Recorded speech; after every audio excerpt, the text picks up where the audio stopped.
Ryan Clanton, been a police officer for 4 years. Really enjoy the job. It's been a lot of fun. It does get tiring, but it's a lot of fun and I love what I do.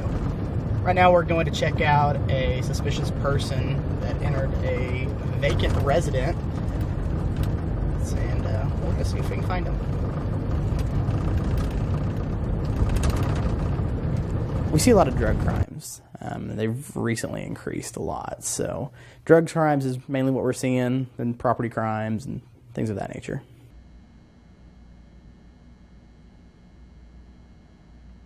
I run a general practice here for civil cases, criminal cases, administrative cases, and I'm a solo practitioner. Half of my clients are entangled in drug offenses.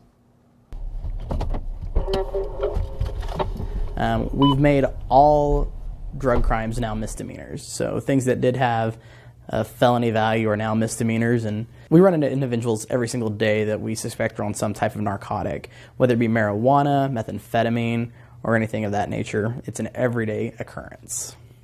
There's so many different things that go into being a police officer, and I think there are different options. You can just be like highway patrol, things like that. But I think for him, especially since he has worked up in the police department as being an officer that did just work the streets to all the way to being an investigator and hopefully eventually a detective, I think he, I don't know, I just think you're definitely learning all the time. You're definitely being pushed. Police department!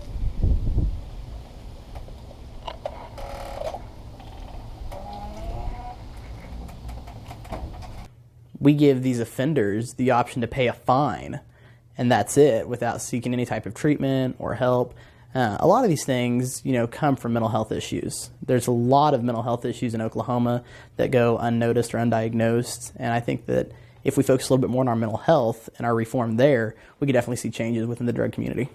The legislature probably needs to review criminal justice with regards to drug offenses to see if there can't be another solution besides burdening the Department of Corrections with all kinds of inmates.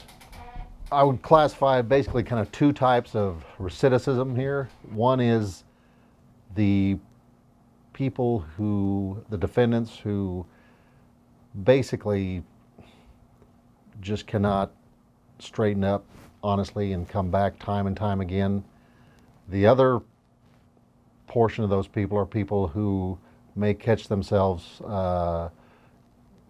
entwined one time, but that's a lesser portion of our practice than the people who continue to come back.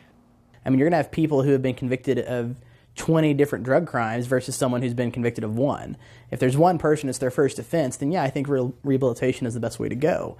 However, if you're going to get these people who have been convicted of 20, 30 different drug crimes, is the rehabilitation really going to work?